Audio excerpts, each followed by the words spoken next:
You know, when I was a little boy, I used to have this fantasy. I would imagine that just for one night I'd be locked up in a supermarket or a grocery store, and that night I would eat everything I would want. I would go in the sweets section, I would go in the deli, I would just eat and eat and eat everything I wanted. I thought that would be an amazing night for me.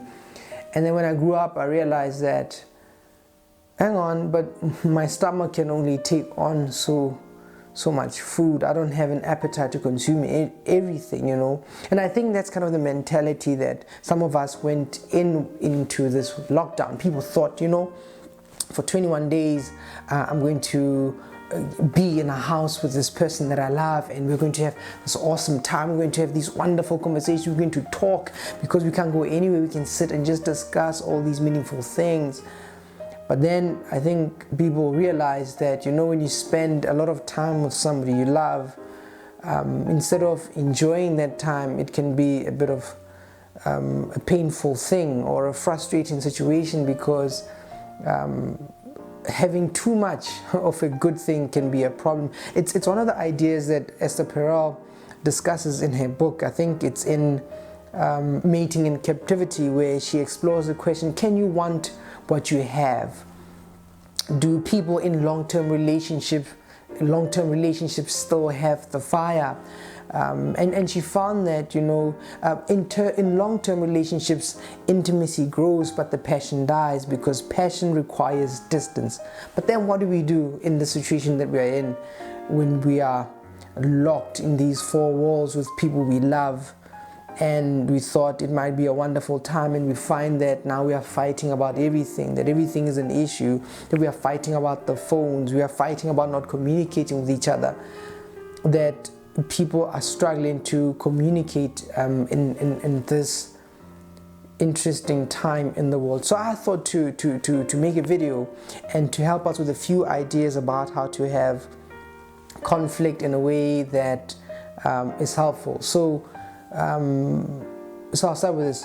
A man of, I think, by the name of John Gottman and company they perform some sort of experiments where they'd have couples sitting and discussing a problem, and they found that there are four things that a couple can do that would make the relationship difficult. Some things make a relationship suffer. So when they observe couples discussing a problem, they found that if a couple does these four things, a couple will struggle. One, when discussing a problem and a couple or one person in the relationship starts criticizing the other person, this will eat away at the relationship. So criticism was not healthy to have in terms of discussing problems in a relationship.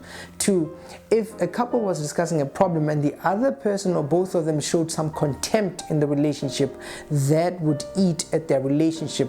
The other thing that ate at the relationship, if a couple was discussing a problem and one of them or both of them became defensive, then that couple would struggle to resolve their problem. And the other thing is, John Gottman and company found that if a couple was discussing a problem and one of them or both of them started stonewalling, which is building a wall, not wanting to continue the conversation, if a couple did those things, criticized each other, showed contempt, became defensive, or built some stonewall, that couple will struggle to resolve that situation.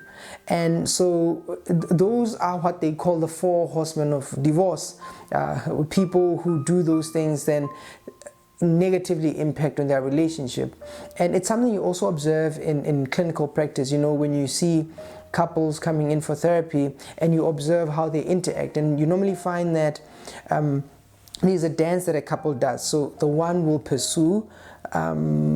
Typically the woman might want to talk about an issue and the one might avoid. Typically the man might want to avoid the conversation. So we have people who want to talk about an issue, they want to resolve, and you have somebody who doesn't want to talk because either the conversation doesn't talk, or the conversation doesn't end, rather the person doesn't want to stop talking. So you have the situation where couples just struggle to talk and resolve a conversation.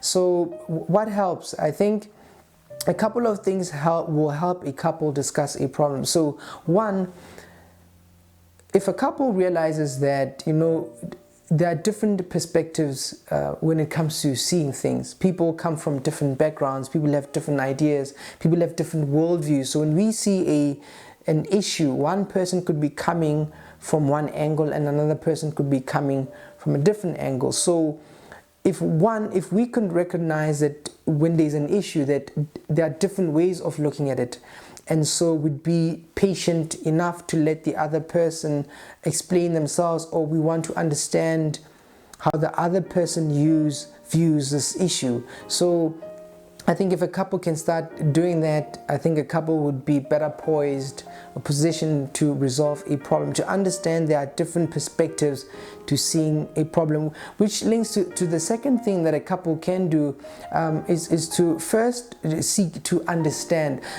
Usually when couples discuss an issue, you find that people are waiting to make their own point. They want to say what they think, misunderstanding what the other party is trying to communicate. I think it's much more effective if you first understand what your partner is trying to say before you are understood, or before sharing your point. First understand and then try and share where you are coming from. The other thing I find that might be helpful is if a couple realizes that we are not trying to attack each other, but we are trying to resolve the problem. And in realizing the problem is that both of us perhaps might be concerned, confused, scared. And so if we're having this conversation, we should not tackle each other, but we need to look at the problem. The other thing that might be helpful is if we repair when we rapture each other's emotions. A lot of times when people are discussing a problem, they jab at each other, they wound each other, they try to make a point to hurt the other party. But if you try to hurt the other party, you hurt yourself, because both of you are in this situation. So one of the things that will help a couple is to recognize when one has hurt the person who they are talking to. One is sensitive about the emotions of the other party. And a lot of people complain about, I trusted my partner with a secret or something that was very painful or shameful to me, and I'm so upset that when we have a difficulty, my partner brings that thing from the past.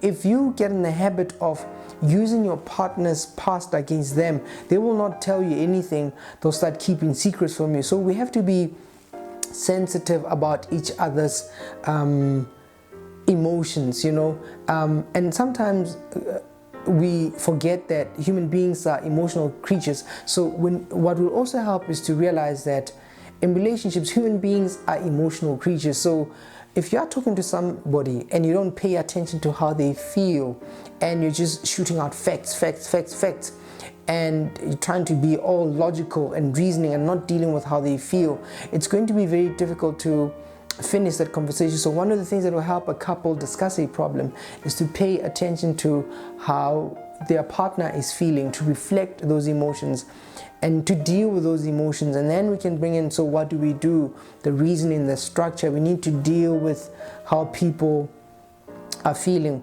And sometimes I find that the thing that would be helpful for couples to talk about is, or to talk about a problem, is realizing that you don't have to wait until you feel like it to resolve a problem. You don't have to wait until you feel like taking your car to a service. You take it, because if you don't, then something is going to happen to it. It's going to stop whilst you're driving to an important meeting. So it's the relationship. A lot of us, when we are upset, we struggle to realize that even if I don't feel like it, we need to resolve this situation.